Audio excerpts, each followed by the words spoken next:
자, 우리 신앙을 고백하는 것으로 주일날 예배를 주님께 드리도록 하겠습니다. 자, 우리 신앙을 고백합니다. 주님, 예수 그리스도는 우리를 구원하신 주님입니다. 우리는 세상을 속량하신 이 한 분 하나님을 예배합니다. 우리 주님 안에는 성부, 성자, 성령이 계시며 그의 인성은 신령입니다. 그러나 우리를 구원하시기 위하여 세상에 오셔서 우리의 성정을 취하셨습니다. 우리 주님께서는 십자가의 고난을 받는 데까지 시험을 당하여 참으셨고 지옥을 이기셔서 사람들을 지옥으로부터 놓아주셨습니다. 인성을 낳으신 신성에 그 인성을 통합하셔서 영화 되셨습니다. 이 영화 없이는 아무도 구원을 받을 수 없습니다. 사람은 주님을 믿고 그의 계명을 지켜야 구원을 받습니다. 주님의 계명은 주님께서 우리를 사랑하신 것 같이 우리가 서로 사랑하라는 것입니다. 아멘. 자, 오늘 말씀 보도록 하겠습니다. 마가복음 15장 38절에서 41절까지 보도록 하겠습니다. 마가복음 15장 38절에서 41절까지 보도록 하겠습니다. 이에 성소 휘장이 위로부터 아래까지 찢어져 둘이 되니라. 예수를 향하여 섰던 백부장이 그렇게 숨지심을 보고 이르되 이 사람은 진실로 하나님의 아들이었도다 하더라. 멀리서 바라보는 여자들도 있었는데 그 중에 막달라 마리아와 또 작은 야고보와 요새의 어머니 마리아와 또 살로메가 있었으니 이들은 예수께서 갈릴리에 계실 때에 따르며 섬기던 자들이요 또 이외에 예수와 함께 예루살렘에 올라온 여자들도 많이 있었더라. 아멘. 자, 지난 시간에 공부했던 내용을 잠시 살펴보도록 하겠습니다. 자, 33절 보니까 이에 육시가 되매 그런데 여섯째 때가 되매 이런 말이었죠. 이 된다는 말이 기노마이라는 말의 뜻인데 그 어떤 것들이 만들어지다, 생겨나다, 일어나다 이런 말의 뜻입니다. 여섯째 때의 어떤 진리 측면에서 여섯이 뜻하는 상태에서 그 어떤 일들이 일어났다 이런 말의 뜻인 것을 잘 볼 수가 있겠죠. 자, 여섯째라고 하는 것은 일곱째 날을 맞이하기 위한 마지막 상태를 일컫는 말씀의 뜻인데 시험 가운데 있는 상태다 이렇게 여러분들이 이해를 하셔도 좋을 듯 싶네요. 자, 제가 여러분들에게 설명한 것 같이 성경 말씀에서는 숫자가 서수와 기수로 기술되어 있는데 기수는 상태에 대한 설명이고 서수는 종전에서 다음 상태로 이어지는 계속적인 상태에 대한 설명을 준다. 제가 이렇게 설명을 드렸죠. 결과적으로 여기서 지금 여섯째가 언급돼서 나왔다는 말은 앞에 첫째 날, 둘째 날, 셋째 날 쭉 해서 여섯째 날 상태까지 이르렀다 이런 말의 뜻이고 한마디로 말하면 중생의 노정 또 다른 표현으로 영화의 과정에 대해서 서서해졌다라고 하는 것을 잘 볼 수가 있겠고 이제는 마지막 일곱째 날을 맞이하기 직전의 상태를 긋는 말씀의 뜻이다라고 하는 것을 잘 볼 수가 있습니다. 제가 책에 따라 어떻게 정리하느냐 그랬더니 신령 진리 측면에서 이 가운데는 모든 것들이 인간 속성에서 완전히 분리되어 그러겠죠. 자, 신성, 그 신령 선과 합일되기 직전에 일어난 일들을 뜻하고 속죄에서는 거룩한 진리 측면에서 겉사람의 고유 속성에서 멀어지고 이 가운데 있는 모든 것들이 거룩한 선에 활짝되기 직전에 일어난 일들을 뜻한다라고 하는 것을 잘 볼 수가 있습니다. 여러분들이 기억할 것은 거룩한 진리들이 어느 한날에 거룩한 선에 활짝되냐 이런 게 아니라는 거예요. 활짝되는 과정도 매우 오랜 기간을 통해서 일어난다라고 하는 거예요. 그 기간에 대해서 충분한 상태에 이르기까지 충분한 기간 그걸 아래에서 아홉째 때가 우리에게 가르침을 줬다라고 하는 것을 잘 볼 수가 있습니다. 왜냐하면 아홉째라고 하는 것은 열째를 맞이하는 상태를 일컫는 말씀의 뜻인데, 성경에서 열째라는 말은 전부, 모두, 충분, 충만 이런 말의 뜻입니다. 진리 아닌 것들이 모두가 다 그 가운데 있다 이런 말이기 때문에 모든 진리들이 주님에게서 온 거룩한 선과 결합된 충만한 상태. 주님이 서술할 때는 신성과 합일된 충만한 상태에 이르는 때가 곧 열이요, 백이요, 천이요, 만만이요 이런 말로 설명돼서 나오는 것을 잘 볼 수가 있다 말입니다. 그러니까 여기서 여섯째 날에서 일곱째 날을 맞이하고 계속적인 상태에서 아홉째 날을 맞이하고 이제 충분한 상태에 이르는 그 가운데서 일어난 일들이 무엇이었냐라고 하는 내용인 것을 잘 볼 수가 있겠죠. 그랬더니 9시까지 온 땅에 어둠이 일어나니 이렇게 설명돼서 나왔단 말이죠. 그러니까 아홉째까지 아홉째라는 말이 두 번 오늘 보면 언급돼서 나왔어요. 아홉째라는 말은 제가 설명했던 것 같이 열째를 맞이하기 위한 아홉째가 가리키는 상태에 있는 것을 뜻한다라고 하는 걸 잘 볼 수가 있습니다.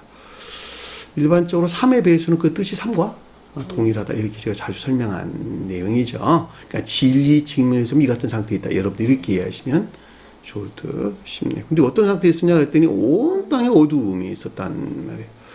내적으로나 외적으로 그 가운데는 모든 것들이 어둠 상태에 있었다. 악과 이 악에 속한 거짓 안에 있는 상태를 뜻한다라고 하는 것을 잘 볼 수가 있겠죠. 다시 말하면 한 사람이 중생하기 이전에는 진리 안에는 모든 것들이 겉보기에는 주님에게서 온 거룩한 선과 결합된 진리인 것 같은데 사실은 그 악에서 분리되기 이전에 이 악과 결합된 거짓, 여기서 말하는 어둠이라고 하는 거짓 가운데, 악에 속한 거짓 가운데 놓여 있는 상태를 우리가 설명해 줬다라고 하는 것을 잘 볼 수가 있겠죠. 이들에 대해서 우리가 앞에서 공부했던 것 같이 두 강도가 설명돼서 나왔다는 말도 우리가 명확하게 이해될 수가 있겠죠. 그래서 여기서 지금 온 땅에 어둠이 일어났다라는 말이 무슨 뜻인가라고 하는 것을 잘 볼 수가 있습니다. 전적으로 악에 속한 거짓으로 생겨난 일들을 뜻하고 속도에서는 거룩한 선과 진리 측면에서 이 가운데 모든 것들이 겉사람의 고유 속성에서 멀어지고 주님에게 주입된 거룩한 선에 속한 진리 안에 있기 직전으로 전적으로 악에 속한 거짓 안에서 생겨난 일들을 뜻한다라고 하는 것을 잘 볼 수가 있습니다. 여기서 마지막 떠나는 것에서 그 사람의 생명이 맞바꿔지는 거예요. 이런 반드시 기억을 해 주셔야 됩니다. 그랬더니 34절에 보니까 9시에 예수께서 크게 소리를 지르시고 말씀하시기를 이렇게 설명해서 나왔네요. 여기서도 9이 두 번 반복돼서 나왔어요. 마지막 영화를 위한 최고 한도의 시험, 최고 한도의 일은 최후의 시험의 상태를 뜻하고 속도에서는 중생을 위한 마지막 최후의 시험의 상태에 있는 것을 뜻한다라고 하는 것을 잘 볼 수가 있습니다. 이 가운데 있는 것들에 대한 교리적인 지식이나 가르침이 있었네요. 그 내용이 뭐냐 그랬더니 아래에 보니까 엘리 엘리 라마 네마 사막단이 하시니 이를 번역하면 나의 하나님 어찌하여 나를 버리셨나이까. 라마 레마가 두 번 기술되어 있었다. 그러니까 어찌하여가 두 번 기술되어 있다 이런 말의 뜻이에요. 그 이유인즉슨 선과 선에 속한 진리에 대해서 하나는 선한 것들, 하나는 진리 아닌 것들 측면에서 가르침을 주려고 두 번 반복돼서 언급됐다라고 하는 것을 잘 볼 수가 있겠고, 나를 버린다라고 하는데 이 말을 버린다는 말은 엔카탈레이포라는 말의 뜻인데, 엔카탈레이포라는 말은 엔과 결합된 카탈레이포라는 말의 뜻입니다. 엔이라는 말은 안에 있다 이런 말의 뜻이고, 카탈레이포라는 말은 아래에 남겨두다 이런 말의 뜻입니다. 선한 뜻에서는 신생에 속한 것들 안에 신생에 속한 아래에 있는 상태로, 신성에서 비롯된 아래에 있는 상태를 설명하는 내용이고, 정반대로 말하면 유전적인 고유 속성안이 그대로 남겨있는 상태를 뜻한다라고 하는 것을 잘 볼 수가 있다 말입니다. 그러니까는 주님의 영화, 속도에서 중생에 대해서 서술할 때는 신성에 속한 것, 주님에게서는 거룩한 선에 속한 진리 안에 있는 상태를 일컫는 말씀의 뜻이고, 정반대로 말하면 이 가운데 있지 못한 자들은 주님에게 전적으로 분리되는 상태를 우리에게 설명해 줬다라고 하는 것을 잘 볼 수가 있다 말입니다. 그러니까 주님의 시험에 대해서 서술할 때는 신성 안에 있기까지 마지막 최고의 한데 이르는 주님의 최후의 시험을 우리에게 설명해 줬다라고 하는 것도 잘 볼 수가 있겠죠. 자, 여기에 상관되는, 이게 관계되는 예문을 제가 창세기서에서 아브라함과 그의 아들 이삭의 관계에서 제가 설명을, 모리아산에서 제단에 바치는 이삭 관계 제가 설명을 드렸어요. 최후의 시험에 대한 가르침이라고 하는 것을. 여기다 버리셨나이까라는 말을 여러분들 집중해서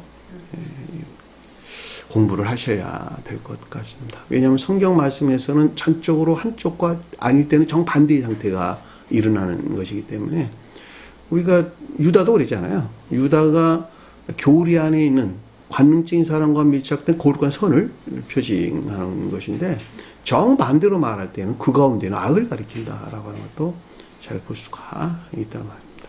한 끗 차이로 선과 악이 뒤바뀐다라고 하는 거예요. 그것이 어디를 향해 있냐에 따라서 하나는 주님의 신성에서 비롯된 궁극적인 것들 안에 있고, 하나는 지옥에서 유입된 그 가운데 있는 상태가 된다라고 하는 것도 잘 볼 수가 있습니다. 주님의 영화는 동시에 이 가운데 아니한 자들이 지옥의 영벌의 상태를 설명해 준다라고 하는 것도 제가 자주 설명한 내용이죠. 그게 최후 심판이 우리가 설명해 줬다라고 하는 것도 잘 볼 수가 있습니다.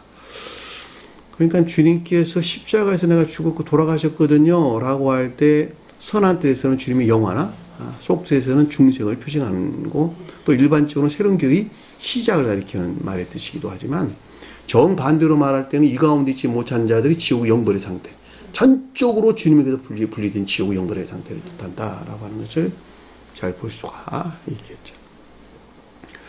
이것을 오늘날로 가져오면은 기독교에 속한 자들은 전적으로 지옥의 영벌 안에 있는 상태를 우리에게 설명해 줬다라고 하는 것을 잘 볼 수가 있습니다. 다시 말하면 주님에게서 비롯된 것은 한 조각도 남아있지 아니한 전적으로 주님에게서 분리된 지옥의 영벌의 상태, 오늘날 기독교의 형편이 그렇단 말이죠.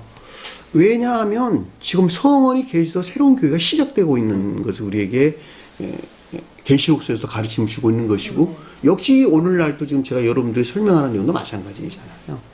성경 말씀의 문자적인 뜻이 계시된다라고 하는 것이 주님의 재림을 가리키는 말의 뜻이고, 주님의 재림이 새로운 교회 시작을 뜻하는 것이기 때문에, 오늘날로 가져오면 새로운 교회 시작이라는 말은 종전교회, 기독교의 종말을 가리킨다라고 하는 것을 잘 볼 수가 있다 말입니다. 그러니까 이런 가르침들을 깊게 생각을 하셔야 돼요. 그 가운데에서 목사가 됐든 장로가 됐든 전도사가 됐든 선교사가 됐든 뭐 별것 딱 그들 안에서, 지옥의 영벌 안에 있는 자들 안에서 그들의 호칭일 뿐이라고, 그 호칭 가져오지 말라 이런 말이 뜻이죠. 그 가운데 있는 것이 좋습니까? 기분 좋냐고, 그걸 가져오냐고, 가져오지 말라고. 전적으로 다 털어내야 돼. 목사, 직함이고 뭐고 다 털어내라 이런 말이 뜻이죠. 요거 설명을 해주고 있잖아. 네? 주님의 십자가 죽음이 종전교회 종말을 가리키는 말의 뜻이라. 나 개인으로 가지고 똑같다는 말이죠. 그렇죠? 이거 일반적으로 교회에 대해 설명해도 똑같다는 말이죠. 이건 계시록서에 기술된 말씀에서 아주 명확하잖아. 바다에서 올라온 두 짐승, 그 다음에 음녀들이 최후 심판을 당하는 것을 보면, 그리고 나중에 뭐라고 했어요? 새 예루살렘 성령급돼서 나오잖아. 이게 성원이 계시된 가르침에서 비롯된 생명책이라고 하는, 성원의 가르침이 일치한 생명 안에 있는 자들에 의한 새로운 교회의 시작이 새 예루살렘이란 말이에요. 종전교회가 멸망하지 않았다면 주님께서 오실 이유가 없었겠지. 오늘날로 가자면 성원 말씀이 계시될 리가 없었겠죠. 안 그렇겠냔 말이에요. 그러니까는 종전교회에 머물러 있었던 것들 다 털어내라는 말이죠. 칼끝만큼도 가져오지 말고 다 끊어내라 이런 말의 뜻입니다. 자, 35절 보니까 곁에 섰던 어떤 자중 듣고 이르되 문자의 뜻에 속한 애정 가운데 있는 자들이란 말이에요. 다 이들이. 그들에 대한 설명인데 35절 이렇게 설명돼서 나왔어요. 자, 정반대로 교회가 종말에 이른 이 가운데 있는 것들, 이 가운데 있는 자 중에서 아래 행위 안에 있는 자들에 대한 지각과 이 가운데 있는 것들, 또 이 가운데 있는 자들에 대한 교리적인 시각이나 가르침을 뜻한다라고 하는 것을 잘 볼 수가 있습니다. 그게 뭐냐 그랬더니 보라 엘리야를 부른다고. 이 엘리야라고 하는 것은 문자적인 성언으로서 주님을 가리킨다는 말이죠. 그러니까 주님께서 홀로 성취한 성언이신 주님이 이 곁에 있는 자들에게 남겨줬다 이런 말의 뜻이죠. 그럼 그들이 이것을 어떻게 쳐다보고 있느냐라고 하는 내용이 그들이 문자에 존재하는 성을 어떻게 이해하고 있냐 그랬더니 아래에 나와서 신포도주라고. 그렇죠? 성경에서 엘리야니 예언자들은 모두가 다 문자에 존재하는 성언으로서 주님을 표징해 주고 있다. 제가 자주 설명한 내용이죠. 북이스라엘 선지자와 남유다 선지자로 구분되는데 북이스라엘은 진리의 측면에서 남유다는 선의 측면에서 성언이신 문자에 존재하는 성언이신 주님을 표징해 주고 있다라고 하는 것은 제가 자주 설명한 내용이기도 합니다. 나 교리적인 성언으로 주님을 가리킨다 이렇게 이해하시면 딱 좋을 듯 싶어요. 왜냐하면 문자적인 성언이라고 하는 것은 전부 다 그것이 방편에 대해서 천적이고 영적인 것들이 어떻게 열매를 내야 되는 것인가라고 하는 가르침을 주는 교리적인 것들이란 말이에요. 전부 다. 그러니까 문자적인 뜻이라고 하는 것이 방편이 되어 교리적인 것들을 우리에게 가르침을 준다는 말이에요. 문자적인 뜻이 없으면, 문자적인 성언이 없으면 육체가 없는 영혼과 똑같은 거야. 육체가 없는 영혼이 어떻게 존재할 수가 있겠냔 말이에요. 그렇죠?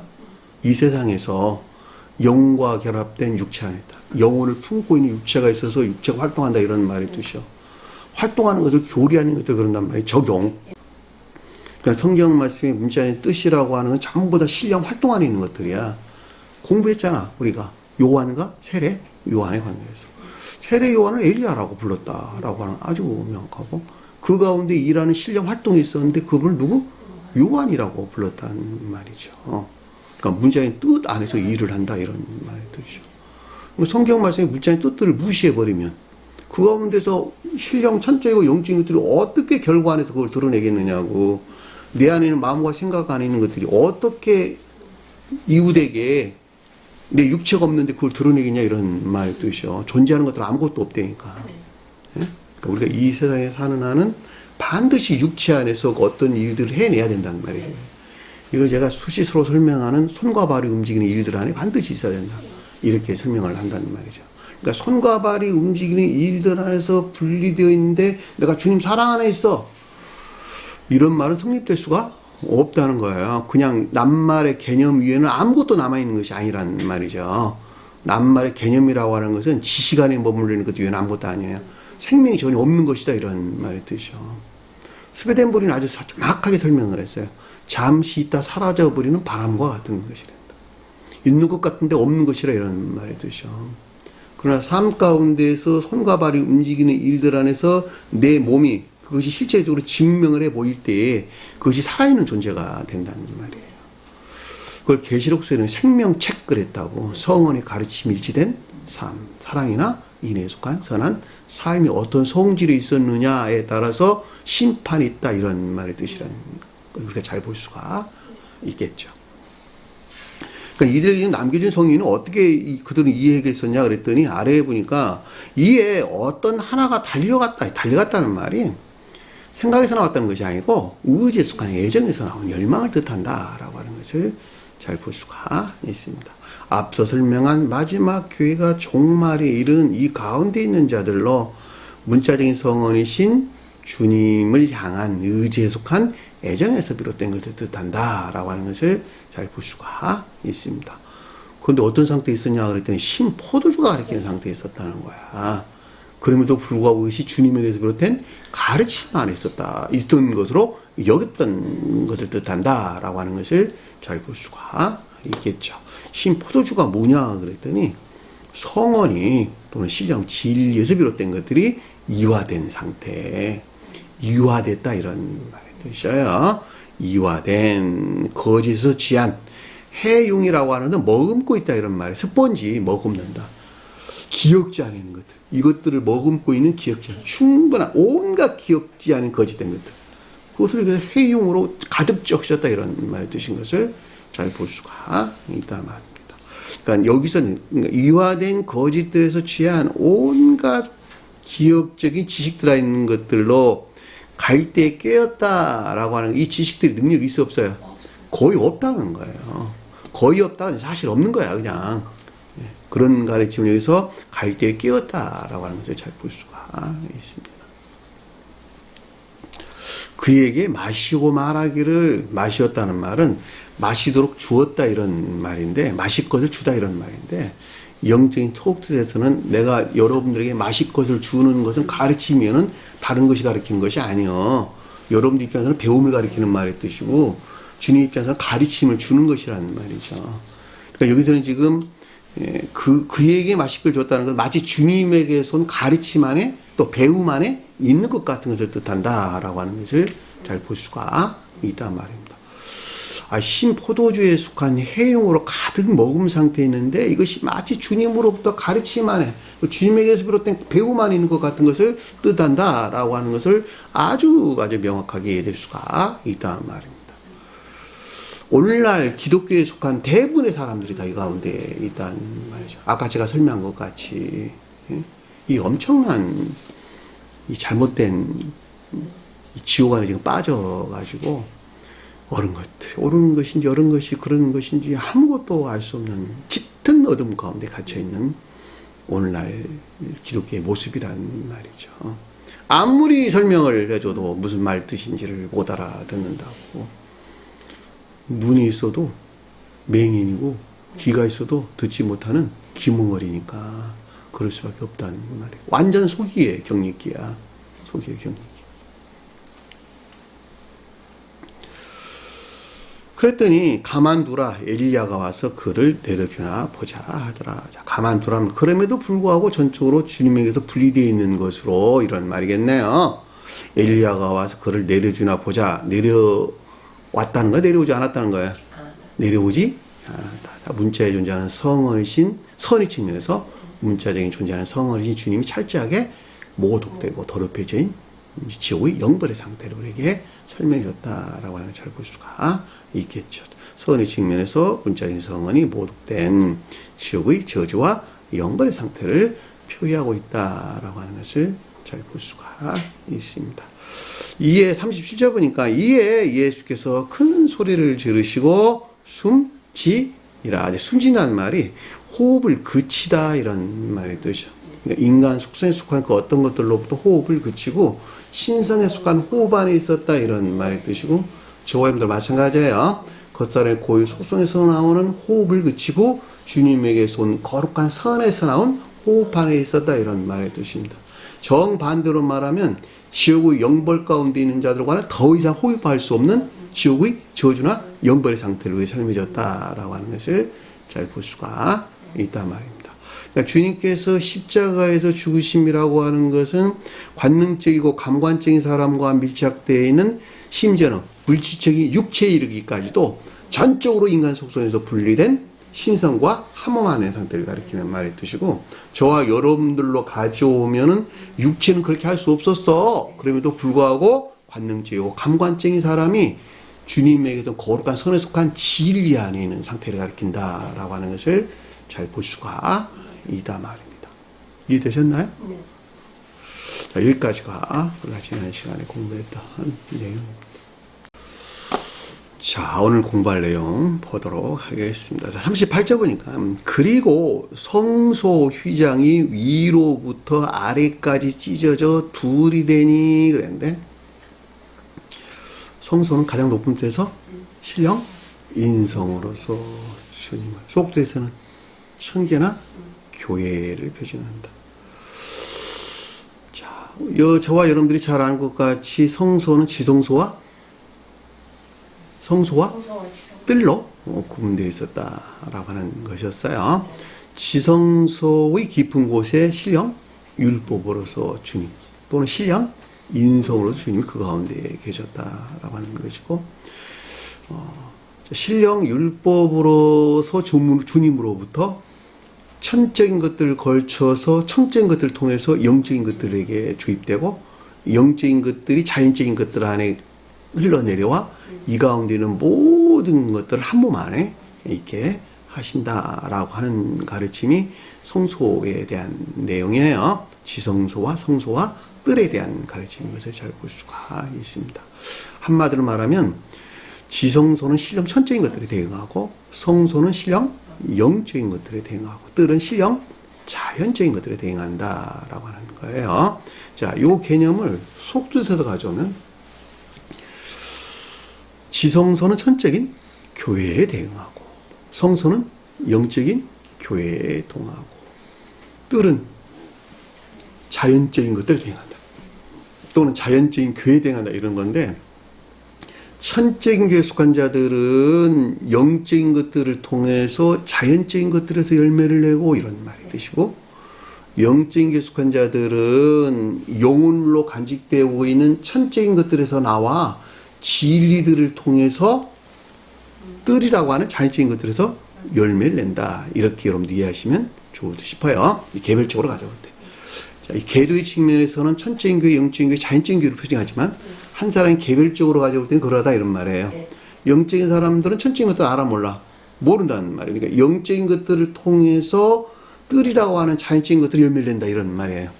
이 열매를 내는 것을 천적인 사람들을 사랑에 속한 선안에 있다 이렇게 설명했고 영적인 교회에 속한 자들을 인애에 속한 선안에 있다 이렇게 설명을 하는 거예요. 성경 말씀의 문자인 뜻 안에 간직된 내적인 가르침에서 비롯된 이 가운데의 상태를 설명해 준다라고 하는 거예요. 자, 계도의 측면에서 자연적인 교회에 속한 자들은 문자적인 뜻이라고 하는 자연적인 진리들이 가르침에서 비롯된 소박한 선한 자들을 뜰이 설명해 줬다라고 하는 거예요. 그러니까 이 가르침을 여러분들이 수평적 계도와 수직적 계도라고 하는 양자 관계에서 이해를 하지 않으면 제가 오늘 설명할 내용들을 이해할 수가 없어요. 다른 데 가서 헷갈린다 이런 말이 뜻이죠. 그러니까 반드시 기억을 해 주시란 말이죠. 계도의 측면에서 자연적인 속한 자들은 영적인 속한 자들과 서로 교류할 수 없어요. 없단 말이에요. 중간에 반드시 매개체가 있어야 된다 이런 말이 뜻이에요. 자, 영적인 속한 자들과 천적인 속한 자들은 서로 교통할 수가 없을까? 없단 말이에요.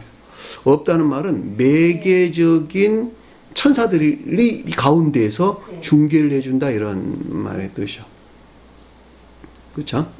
이게 계도의 측면에서 설명을 해준 것이란 말이죠. 그럼 여기서 휘장이란 말은 무슨 말이냐? 그 가운데에서 매개적 역할을 했던 것들이란 말이죠. 수직적 궤도에서 또 수평적 궤도에서 그 가운데에서 매개적인 역할을 해줬던 것이 여기서 휘장이 뜻하는 낱말의 뜻이에요. 자, 영적에 속한 자들은 반드시 분향단이라고 하는 주님이 흡족해서 받아들일 만한 이인에 속한 선한 삶 가운데 있어야 돼요. 이게 분향단이란 말이에요. 분향단. 삶에 속한 예비 안에 있는 것들.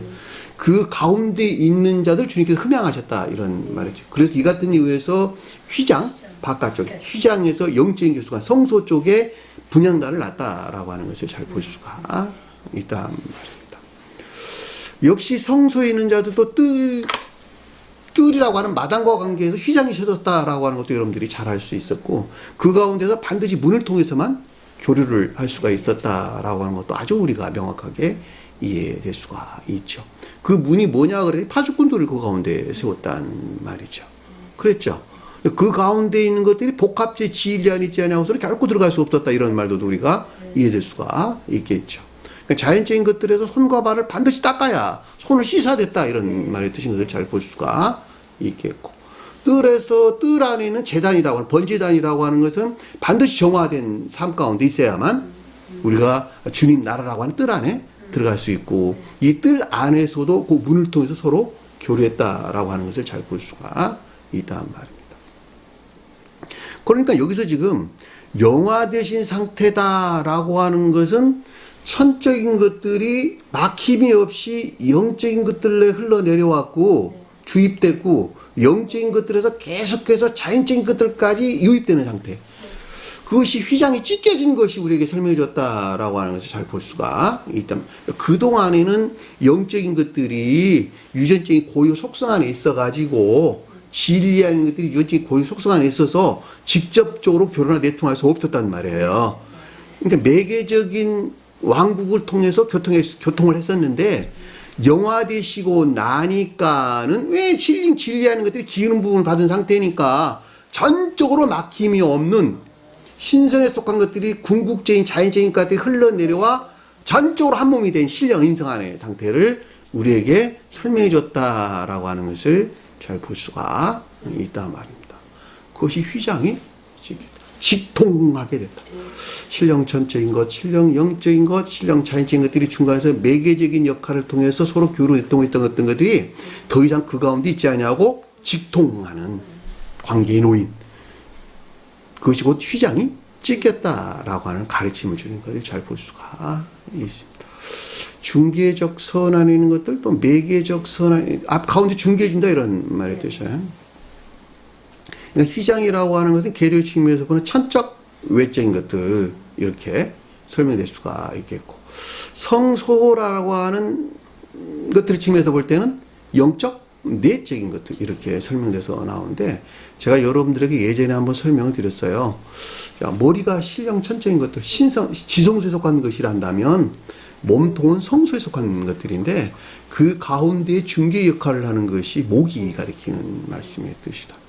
그동안에는 목이 단절되어 있었단 말이에요. 매개적인 것들에 의해서 서로 교통하고 있었단 말의 뜻이죠. 그런데 중생하고 나니까 목이 하나로 연결돼서 전혀 거침이 없이 흘러내려와 발에까지 이어지는 이런 상태가 곧 주님께서 영화되신 상태를 우리에게 설명해 줬다라고 하는 거예요. 신성의 측면에서 그 가운데 있었다 이런 말의 뜻인 것을 잘 볼 수가 있습니다. 자, 천적이고 영적인 것들이 한 몸이 돼가지고 한 몸이 돼서 자연적인 것들과 하나가 된 혼인 안에 신령 혼인 안에 있어야 되는데 허리가 이골라가지고 온전한 상태에 있지 못했다라고 할 때 야곱이 대토골이 이골돼가지고 옳게 걷지 못했다라는 가르침을 우리에게 주신 것을 잘 볼 수가 있겠죠. 주님께서 영화되신 상태는 더 이상 그 가운데 있지 아니한 상태. 이것이 휘장 위로부터 아래까지 시키더라라는 가르치는 것을 잘 볼 수가 있습니다. 한마디로 설명하면 신령 천적이고 신령 영적이고 신령 자연적인 측면에서 이 가운데 있는 모든 것들이 신성과 한 몸이 된 신령 인성 안에 계신 주님을 설명해 줬다라고 하는 거예요. 좀 더 자세히 이야기는 신령 장막 안에 있는 것들이 신령 인성 안에 있었다 이런 말의 뜻입니다. 그 내용은 아래에서 설명해서 나와요. 제가 책에 따라 어떻게 정리해놨냐 그랬더니 최고의 때에서는 신령 천적인 것들이 막힘이 없이 신령 영적인 것들에게 전유되고 계속해서 신령 자연적인 것들까지 흘러내려와 전적으로 한 몸이 된 신령 인성 안에 계신 주님을 가리키고 개별적인 속도에서는 모든 진리가 거룩한 선과 결합된 중생한 상태를 뜻하고 일반적인 속도에서는 천적인 왕국과 단절되어 있던 영적인 왕국 간의 상호 교류 내통하는 구분된 두 나라를 가리킨다. 이 말을 여러분 조금 이해가 난해할 수 있어요. 다시 말하면 주님께서 영적인 교회를 재건하기 이전에는 천적인 교회만 있었다 이런 말의 뜻이죠. 주님께 이 땅에 오셔가지고 마가복음에서는 영적인 교회를 천적 영적인 교회를 재건했다 이런 말의 뜻이죠. 재건해서 하나 되게 했다. 교류 내통하게 했다. 그럼에도 불구하고 구분된 두 왕국을 가리킨다 이런 말의 뜻인 것을 잘 볼 수가 있습니다. 무슨 말 아시겠어요? 그러니까 주님께서 이 땅에 오시기 이전에는 주님께 새로운 교회를 세우기 이전에는 천적 왕국만 있었다니까 쉽게 설명하면 그 어디 스웨덴보리 사도가 저술한 책에 뭐에서 나와요. 그 내용도 주님께서 오셔서 새로운 교회를 재건하셨는데 이거 재건한 것이 스웨덴보리는 말해 고대 교회의 그 아래에 그 아래 새로운 기독교회, 기독 청계를 만들었는데 기독 청계에 만들어 있는 천적인 교회와 또 영적인 교회, 자연적인 교회에 대해서 가르침 준다 이렇게 설명을 한다는 말이죠. 다시 말하면 고대에 존재했던 천계와 오늘날 주님께 새로 재건하신 천계는 다른 천계다 이런 말의 뜻이죠. 무슨 아시겠죠? 자, 39절 보니까 이에 그를 향하여 섰던 백부장이 그렇게 소리를 지르고 숨지심을 보고 이르되 그랬는데 여기서 그를 향했다라는 말의 뜻이 에난티오스라는 뜻이에요. 에난티오스. 반대편에 있다 이런 뜻입니다. 반대편에 있다. 맞은편에 있다 이런 뜻이고 적대시하다 이런 말의 뜻입니다. 중생하기 이전에 백부장에 속한 것들이 신생에 속한 것들의 측면에서 적대시하는 상태에 있었다 이런 말의 뜻이요. 그 말이 여기서 백부장이 가리키는 말의 뜻인데 이 백부장이 원어를 보면 켄트리온이라 나왔어. 켄트리온. 마태복음에서 언급되고 있는 헤카톤 타르케스와는 다른 단어예요.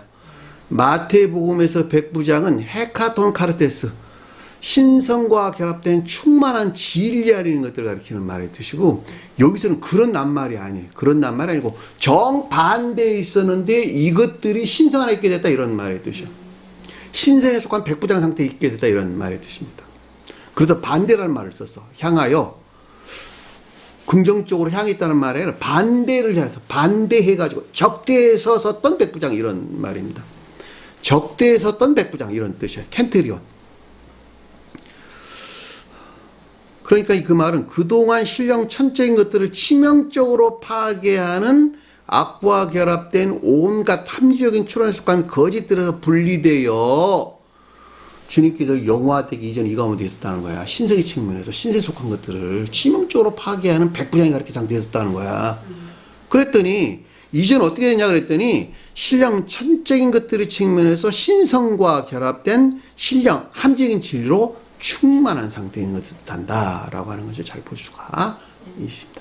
이것들이 더 이상 그 가운데 있지 아니한 신성과 결합된 신령 함적인 것들 안에 놓이게 된 상태를 함적인 진리로 충만한 상태에 있는 것을 표해주고 있다라고 하는 것을 잘 볼 수가 있습니다. 자, 이 같은 이유에서 마태복음에서 백부장과 여기서 지금 백부장이 구분되어서 기술되었다라고 하는 것을 잘 볼 수가 있겠고 이 백부장이라고 하는 퀴토리라는 말은 오직 이 마가복음에서만 기술되고 있는 낱말이에요. 마가복음 이 본문 내용하고 44, 45절에서 기술되고 있는데 빌라도와의 관계에서 이 백부장이 언급돼서 나오는 것을 잘 볼 수가 있다는 말입니다. 빌라도가 뭐냐 그랬더니 성원 밖의 자연적인 진리들에서 취한 이해나 사상을 가리킨다. 우리가 공부를 했다는 말이에요. 이 가운데 있는 백부장이야. 쉽게 설명하면 그렇잖아. 정반대에서 선거할 때. 이 가운데 주님에 속한 것들을 계속 신세에 속한 것들을 찔러댔다는 말이에요. 치명적으로. 응? 쏘아댔다고. 근데 더 이상 이 가운데 있지 아니한 진정한 뜻에서 백부장이 가리키는 상태에 반대에서 백부장 상태에 놓이게 되는 상태에 있게 된 것을 설명해 줬다라고 하는 걸 잘 볼 수가 있습니다. 왜냐하면 이 백부장의 아래에서 주님에 대해서 긍정적으로 설명을 해주고 있다는 사실에서 아주 명확하게 이해될 수가 있습니다. 그렇게 소리를 지르고 숨지심을 보고 이르되, 자, 그렇게 소리를 지르고 숨지심을 보고 이르되, 보다는 말이 에이돈을 일컫는 말씀을 뜻이고, 이르다는 말은 에이폰을 일컫는 말씀을 뜻입니다. 에이돈과 에이폰이 어떻게 다릅니까? 궁금하셨겠네요. 자, 에이돈은 선에서 나온 지각 가운데 있다는 말의 뜻이고, 에이폰은 진리에서 나온 내면적인 지각 가운데 있다는 뜻입니다. 다시 말하면 에이도는 의지에 속한 선에서 나온 내적인 지각 가운데 있다는 말의 뜻이고 에이포는 이에 속한 진리에서 나온 내면적인 지각 가운데 있다 이런 말의 뜻이죠. 성경에서는 그래서 에이돈과 에이폰을 아주 명확하게 구분해 가지고 기술되고 있는 것을 잘 볼 수가 있단 말입니다. 그러니까 여기서는 지금 동시에 언급돼서 나와서 에이돈, 에이폰 그래야만 될 것 같아 내가 봐도. 왜 문장이 주는 가르침을 통해서 우리가 볼 때. 그러니까 그렇게 소리를 지르고 숨지시는 것. 숨진다는 말이 에크푸네오라는 말이에요. 호흡을 그치다 이런 뜻입니다. 그러니까 아까 우리가 호흡이 그치다는 말이 무슨 뜻인가라고 하는 것을 제가 설명을 드렸잖아요. 그 가르침 여러분이 잘 가지고 와서 이 말을 이해하면 좋을 듯 싶어요. 그러니까 정반대 뜻에서 백부장에 속한 것들에서 마지막 최후 시험을 통해서 최종적으로 완전히 분리되고 이런 말의 뜻인 것을 잘 볼 수가 있겠죠. 신성과 합일된 신령 합리적 존재에 속한 실력 장막 안에 있게 되는 것을 표징하고 이런 뜻이겠네요. 이 가운데 있는 것들에 대한 에이돈이 가리키는 내적인 지각과 여기서 비롯된 에이폰이 가리키는 내면적인 지각이 있었다라고 하는 걸 잘 볼 수가 있습니다. 다시 말하면 백부장에 속한 것들이 신령 장막 안에 있었다 이런 말의 뜻이죠. 신성을 적대시하는 백부장에 속한 것들이 신성에 속한 신령 장막 안에 있게 되었다 이런 말의 뜻이에요. 자, 영적인 속한 자들은 선이 어디 있다? 진리 안에 있다. 천적에 속한 자들은 진리가 그 자체로 선 안에 있다. 여기 백부장이 진리 안에 있는 것들이야. 진리 안에 있는 것들. 여기서 말하는 백부장이라는 말이 켄투리라는 말이 그 가운데 있는 것을 뜻한다는 말이에요. 그러니까 중생하기 이르기 이전에는 이 가운데 있는 모든 것들이 주님에 속한 것들을 쏘아대는, 그렇죠? 치명적으로 파괴하려고 하는 그 어떤 것들 안에 있다라고는 아주 명확하게 잘 알 수가 있단 말이에요. 자기 생각을 내가 다 버리라 하는 것도 맨날 그 내용이야. 어디 진리가 생각 안에 들어와 있기 때문에 그렇다는 말이죠. 그렇죠? 진리가 이해 안에 들어와 있는 것이기 때문에 자기 생각에서 무슨 일을 한다라고 하는 것은 자기가 옳다고 여기는 이 백부장으로부터 신성에 속한 것들을 적대시하고 있는 거야. 그리고 치명적으로 파괴하고 있다 이런 말의 뜻인 것을 잘 볼 수가 있다 말입니다. 그렇죠? 중생한 상태에 되면 더 이상 그 가운데 있지 아니하겠네요. 그렇죠? 왜냐하면 종속된 질서는 우익에 되는 것이니까. 그리고 뭐라 그랬냐 그랬더니 아래에 보니까 이 사람은 진실로 뭐라고? 하나님의 아들이었도다. 사람이 나왔잖아, 사람이. 이 사람이 뭘까? 이 사람. 성경에서 주님이 서술할 때 신령 진리. 교리 안에 있는 신령 진리를 추상적 뜻에서 표징한단 말이에요, 사람이. 왜냐하니까 천사들이 궁극적인 교리 안에 신령 진리로 주님을 표징하는 것이기 때문에 천사라고 부르든 사람이라고 부르든 이 땅에 있는 사람들은 교리 안에 있는 궁극적인 신령 진리로 주님을 표징해주고 있단 말이에요. 이 가운데 있는 개별적인 형체들을 우리는 공부했죠. 저 세상에서는 천사들이 가르치고 이 세상에서는 중생한 사도들을 가리키고 오늘날을 가져오면 가리키는 목자들을 뜻한다. 제가 자주 설명한 내용이란 말이에요. 그렇죠? 그러니까 여기서 지금 사람이란 말은 이 가운데는 사람을 가리킨다라고 하는 잘 볼 수가 있단 말입니다. 그러니까 최고위에서 교리에 존재하는 신령 장막에 속한 신령 합리적인 진리들이 신령 진리라고 말하지 않냐고. 왜 신령 합리적인 진리라고 말합니까? 라고 하는 것은 영적인 교회에 속한 자들은 합리적인 진리 안에 있기 때문에 천적에 속한 자들은 신령 선과 결합된 신령 진리 안에 있는데 신령 영적인 존재로 주님은 신령 영적인 선과 결합된 신령 합리적인 진리 안에 있다니까. 이분은 신령 장막 안에 있는 주님 그랬단 말이에요. 이분을 하나로 모아갖고 신령 영적인 존재 또는 신령 합리적 존재 이렇게 부른단 말이에요. 이해되셨나요? 그러니까 천적인 사람에 대한 사람과 영적인 사람에 대한 사람과 자연적인 교통한 사람은 그 등체가 달라 그래서 품고 있는 생명의 성질이 다르다 이런 말의 뜻이죠. 근데 그걸 뭐라고 이야기했냐 했더니 진실로 하나님의 아들이다. 하나님 아들이 뭐라고? 신령 선의 측면에서 신령 인성으로서 주님을 가리킨다라고 하는 잘 볼 수가 있습니다. 그러니까 신령 장막 안에 있는 모든 것들이 그 자체로 신성과 한 몸이 된 신령 설의 측면, 신령 인성 그 자체 안에 있었다라고 하는 것을 잘 볼 수가 있단 말입니다. 아까 우리 앞에서 공부를 했죠. 휘장이 찢어졌더라. 위로부터 아래까지.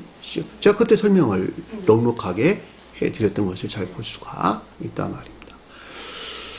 여기서 사람의 아들이 기술되지 아니하고 하나님의 아들이 기술된 이유를 여러분들이 반드시 알아야 될 텐데 사람의 아들이 기술되지 않는 것은 더 이상 시험 가운데 있지 아니한 상태를 설명해 주기 때문에 그러는 거예요.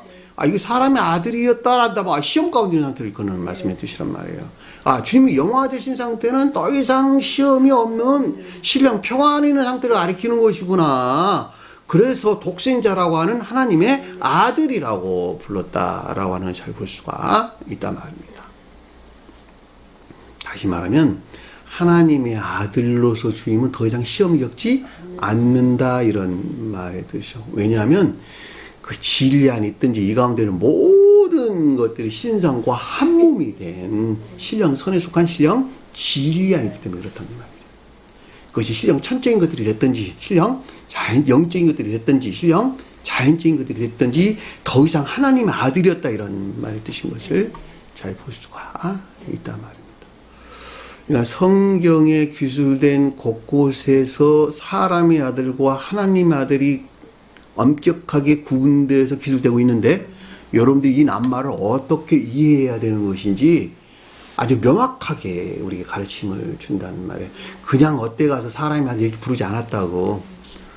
근데 이걸 그냥 번역을 인자 이렇게 해놨어. 인자.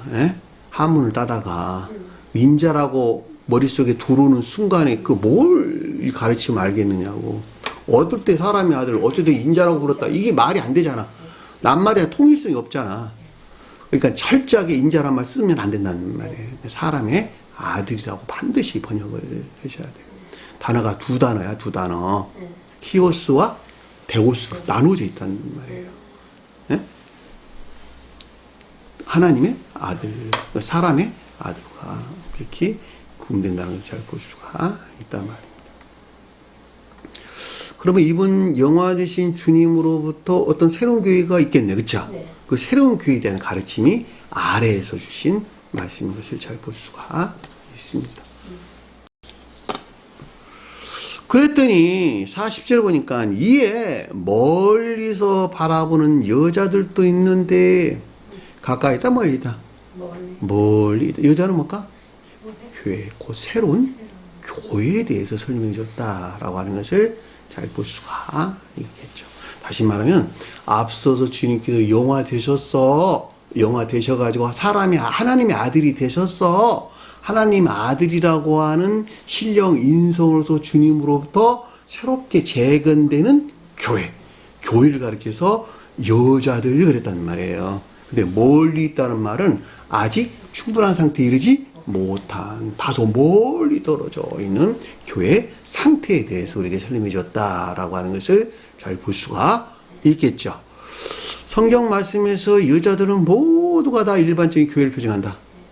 단순하게 설명하면 진리에 속한 애정하는 자들을 설명해 준다. 이렇게 여러분들이 이해하시면 좋을 듯 싶어요.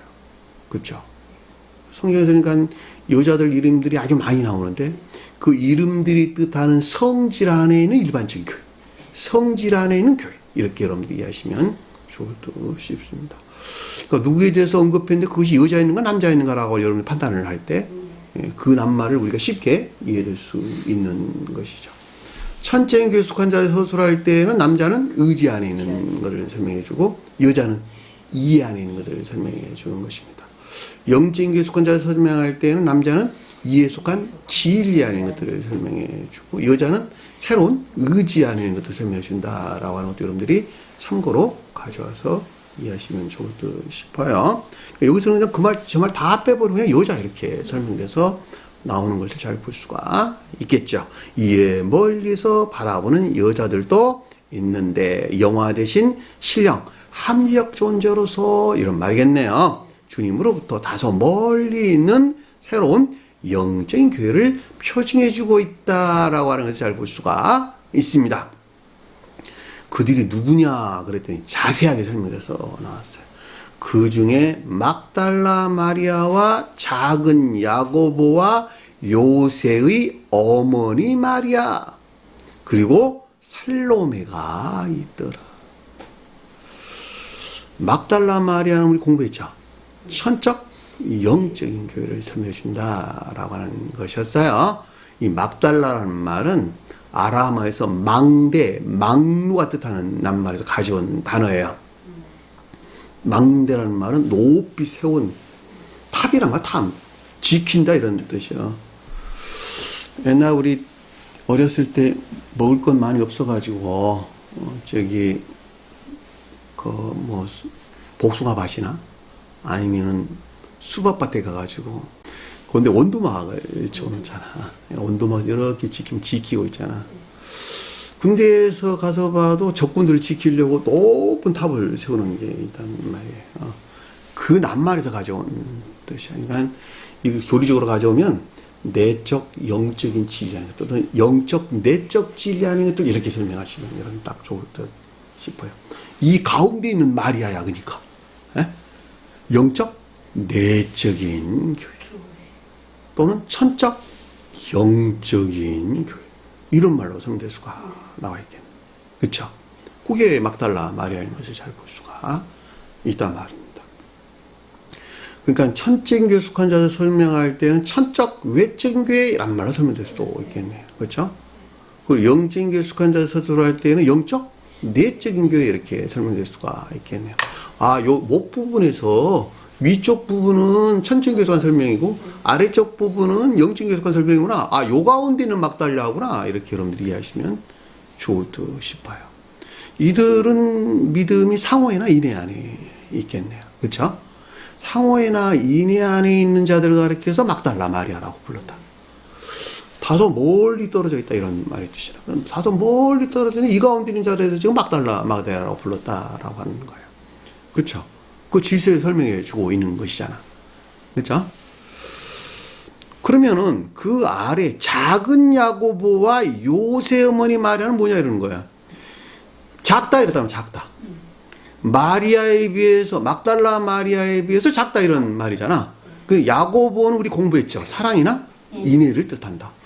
가만 보니까 막달라 마리아보다 작다 그랬으니까 상호애가 아니고 인애 안에 있는 것들을 가리킨다라고 하는 걸 잘 볼 수가 있겠죠. 왜냐하면 등차로 보면 천적에 속한 자는 혼인 안에 있고 그다음 천적 영적 내적인 속한 자는 상호애 안에 있고 천적에 속한 자는 혼인에 속한 상호 안에 있고 그 다음에 영적 내적인 속한 자는 상호 안에 있단 말이죠. 질서에서 보면. 근데 작대. 이거 상호에 안에 있는, 상호나 인해 안에 있는 자가 막달라 마리아라면 이들은 인해 안에 있는 자들을 걷는 말씀의 뜻이구나. 교회가 이 가운데 있는 자들에 대한 설명인 것을 잘 볼 수가 있단 말입니다. 이것도 여러분들 반드시 기억할 것은 이들은 본연의 의지 안에 있는 자들이 아니고 본인의 의지에 충성한 자들이 아니고 이해라고 하는 새로운 영역에서 주님께서 창조한 주님의 나라를 이끄는 말씀의 뜻이야. 그들이 여기서 막달라 마리아와 작은 야고보와 그랬단 말이에요. 그리고 요새의 어머니 마리아 그랬는데 이 요새는 요셉에 대응하는 요셉이 천적 영적인 진리를 표징할 때 여기서 요새는 영적인 진리 안에 있는 것들 또는 영적인 믿음 안에 있는 것들을 설명해 줬다라고 하는 걸 잘 볼 수가 있단 말입니다. 그러니까는 헬라어 원어를 보면은 요새가 나오고 바로 밑에 요셉이 언급돼서 나와요. 무슨 말인지 아시겠어요? 우리 요셉은 잘 알고 있잖아. 그쵸? 야곱이 신령 자연적인 존재를 가리킬 때 이 신령 자연적인 존재에 속한 신령 선에서 파생된 신령 진리를 표정할 때 요셉이라고 불렀다고. 그런데 개별적인 속도서서 가져올 때에는 요셉은 주님에게서 내려온 천적 함적인 진리들 또는 천적 영적인 진리들을 설명해 줬다라고 하는 것을 잘 볼 수가 있단 말입니다. 천적 영적인 진리들은 여기서 보면 막달라 마리아와 관계를 가지고 있어야 되잖아. 궤도로 보면 이건 아니거든. 그러니까 아래 요새란 말로 이름이 박혔단 말이에요. 요새라고 하는 것은 그 등체가 한 단계 아래에 있는 영적인 진리 또는 영적인 믿음 안에 있는 교회를 설명해 줬다라고 하는 것을 잘 볼 수가 있단 말입니다. 그 말이 여기서 그 중에 막달라 마리아와 작은 야고보와 요새 어머니 마리가 있더라 이렇게 설명해서 나오는 것을 잘 볼 수가 있습니다. 어머니라는 말도 일반적으로 교회를 설명해 주고 가장 높은 뜻에서는 신령 진리로서 주인을 표징해 준다라고 하는 것을 잘 볼 수가 있단 말입니다. 이해되셨나요? 이들은 신령 진리라는 주님에게서 온 이 가운데 있는 것을 일컫는 말씀의 뜻이구나 라고 하는 것을 잘 볼 수가 있겠죠. 그랬더니 아래에 보니까 뭐라고 나오냐 그랬더니 살로메가 있더라 그랬는데, 이 살로메라는 말은 샬롬의 다른 명칭이에요. 샬롬의 평화. 천적인 사랑에 속한 평화 안에 있는 것이 아니라 천적인 평화에 속한, 사랑에 속한 평화와 닮은 영적인 사랑에 속한 평화 안에 있더라 라는 뜻인 것을 잘 볼 수가 있단 말입니다. 이 말이 살로메라는 뜻이에요. 살로메는 평화를 가리키는 말의 뜻으로 히브리어 샬롬의 여성형이다. 원어로 그렇게 나와 있어요. 그러니까 주님께서 샬롬 그럴 때 주님 사랑 안에 있는 천적인 평화, 이것이 뭐야, 저기 다윗이 낳은 누구예요? 솔로몬이란 솔로몬. 가장 높은 신령 평화하는 상태를 이끄는 말씀을 주시오. 용화되시. 그러니까 천적인 사람들은 이 사랑에 속한 평화 안에 있는 것인데, 본연의 의지에서 나온 본연의 의지가 주님 사랑 안에 있어서 이 사랑에 속한 평화 안에 있다는 말. 이 천적인 속한 자들 평화라고. 근데 이들은 이 가운데 있는 것이 아니라 그것과 닮았어. 닮아가지고 이해라는 영역 안에 새롭게 만들어준 주님 영적인 사랑에서 나온 평화 안에 있더라. 그것은 비슷하게 닮았는데 이런 뜻인 것을 잘 볼 수가 있단 말입니다. 그것이 살로메가 뜻하는 말이에요. 믿음이 천적인 사랑에 속한 평화와 닮은 영적인 사랑에 속한 평화 안에 있는 상태를 뜻한다라고 하는 것을 잘 볼 수가 있단 말입니다. 왜 이렇게 차이가 납니까?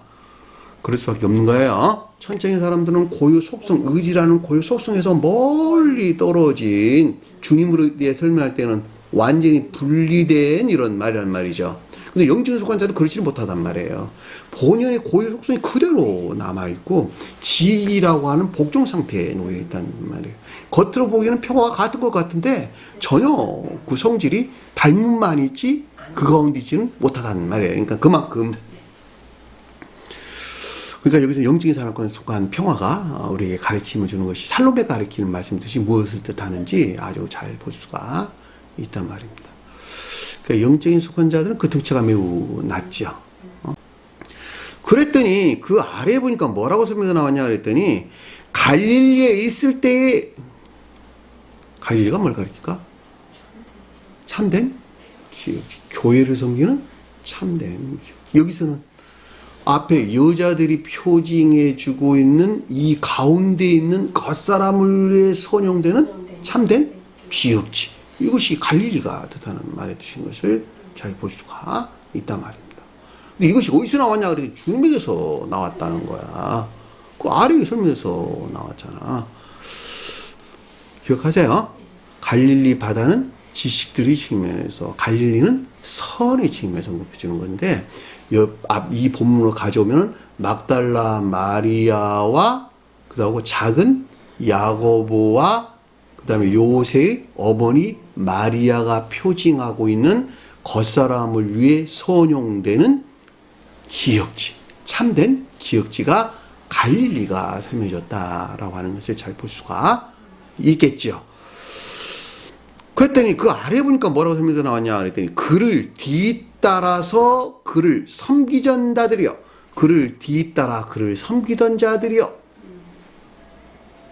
그를 쫓아라는 말은 뒤따라라는 말의 뜻이에요. 아콜루데오라는 뜻이에요. 아콜루데오. 뒤따르는 말은 순종이나 복종 상태. 누구를 따랐다는 거예요? 주님을 따랐다는 거예요. 주님을. 그렇잖아. 섬긴다는 말은 예배 안에 있는 상태. 예배하는 상태. 섬기다, 봉사다. 예배하는 상태를 가리킨다라고 하는 잘 볼 수가 있단 말입니다. 그러니까 전자 이 가운데 것들이 선용되고 있는 신령 합리적 존재로서 주님에서 비롯된 순종이나 복종하는 삶에 속한 예배하는 상태를 뜻한다라고 하는 것을 잘 볼 수가 있겠죠. 그게 주님 섬기는 자예요. 기억하세요. 주님이 뒤따라간다는 말도 순종이나 복종이나 다른 걸 가리키는 것이 아니에요. 너와 여러분들이 내 십자가를 지고 날 따르지 아니하는 데는 내 제자가 될 수 없어. 나와 합당한 자가 될 수 없다. 이렇게 설명하셨잖아. 그러니까 반드시 가르침의 순종이나 복종 가운데 있어야 된다는 것이고, 그 가운데 내가 시험이 겪지 않냐면 나에게 합당한 자가 아니라 이렇게 설명을 했단 말이죠. 그러니까 내가 주님을 예배한다, 주님을 섬긴다라고 하는 것도 손발이 움직이는 삶의 습관 예배 이외에는 아무것도 가르치는 것이 없다라고 하는 것도 잘 볼 수가 있단 말입니다. 그러니까 여기서 지금 갈릴리가 앞에 있는 여자들을 섬기는 여자들이 표징에는 겉사람을 위해 선용되는 참된 기역지 안에 있는 것들이, 그게 뭐냐 그랬더니 주님에게서 내려온, 주님에게서 말미암는 순종이나 복종 가운데 있는 삶에 속한 예배하는 것을 뜻한다라고 하는 것을 잘 볼 수가 있단 말입니다. 그죠? 그리고 그 아래에서는 뭐라고 설명서 나왔냐 그랬더니, 또 이 외에 예루살렘에 그와 함께 올라온 자들도 많이 있더라. 이 가운데 앞에 설명된 이 여자들이 가리키는 데서 제고돼가지고 예루살렘이 가리키는 교회에 속한 충만한 자들도 많이 있더라. 그 가르치는 것을 잘 볼 수가 있단 말입니다. 예루살렘은 영적인 교회를, 좀 더 자세히 이거 설명할 때는 영적 내적인 교회를 설명해 줬다라고 하는 것을 잘 볼 수가 있겠죠. 일반적으로는 영적인 교회라고 설명해 주는 것인데, 이스라엘과는 구분되는 거예요. 이스라엘은 자연적인 영적인 교회를 설명해 주는 내용입니다. 여기서는 그렇지가 않아요. 영적, 내적 진리에서 비롯된 영적인 교회, 영적, 내적 교회를 해서 예루살렘이 설명해져서 나왔다라고 잘 볼 수가 있습니다. 그러니까 앞에서 우리가 공부했던 막달라 마리아, 그리고 이 세 여자들, 그러니까 이 세 교회가 표징하는 이 다소 멀리 있었던 이 교회로부터 제고돼가지고 진정한 뜻에서 예루살렘이 가리키는 상태에 있는 자들도 많이 있더라, 이런 말의 뜻인 것을 잘 볼 수가 있다 말입니다. 이해되셨나요? 자, 마태복음에서는 그리고 세베대의 아들이 어머니도 있다, 이렇게 설명해서 나왔어요. 마태복음에서는. 왜냐하면 이들은 천적인 속한 자들이라는 설명을 주기 때문에 거기서는 세베대의 아들들의 어머니도 있다, 이렇게 설명해서 나왔단 말이에요. 혼인에 속한 상호 안에 있는 영적 천적인 교회를 설명해 준다, 이렇게 제가 거기서는 그렇게 설명을 드리는 거예요. 그렇죠? 그러니까 여기서는 지금 신령 함적 존재로 주님에게서 말미암아 다소 멀리 있던, 그러니까 앞에 설명한 이 교회에서 고향된 중생한 내적 영적인 속한 자들을 뜻한다라고 하는 것을 잘 볼 수가 있단 말입니다. 다시 말하면 앞서 언급된 이 모든 교회는 영화 대신 신령 인성으로서 주님에서 비롯된 것인데, 신령 함적 존재로서 주님에게서 말미암는 교회에 속한 자들에 대해서 설명해 줬다라고 하는 것을 잘 볼 수가 있단 말입니다. 오늘날에 속한 모든 자들은 모두가 다 영적인 교회가 성취되는 것인데, 그것이 신령 함적 존재로서 주님으로 말미암아 재건되는 야곱이 표징하는 교회에 있게 된다라고 하는 것을 잘 볼 수가 있겠죠. 야곱이 반드시 이스라엘 돼야 되는 거예요. 여기서 제고돼서 예루살렘이 가리킨 자들도 있더라, 이렇게 여러분들이 이해하시면 좋을 듯 싶습니다. 오늘 주신 말씀 마음속에 깊게 새기시고 한 주간 승리하는 점 되기를 간절히 축원합니다. 주기도문 하는 것을 공부를 마치도록 하겠습니다. 하늘에 계신 우리 아버지, 이름을 거룩히 여김을 받으시오며 나라의 마옵시며 뜻이 하늘에서 것 같이 땅에서도 이루어지리라. 오늘날 우리에게 일용할 양식을 주옵시고, 우리가 우리에게 죄인자를 사하여 준 것 같이 우리 죄를 사하여 주옵시고, 우리를 시험에 들게 하지 마옵시며 다만 하에서 구하옵소서. 나라와 권세와 영광이 아버지께 영원히 쌓옵나이다. 아멘.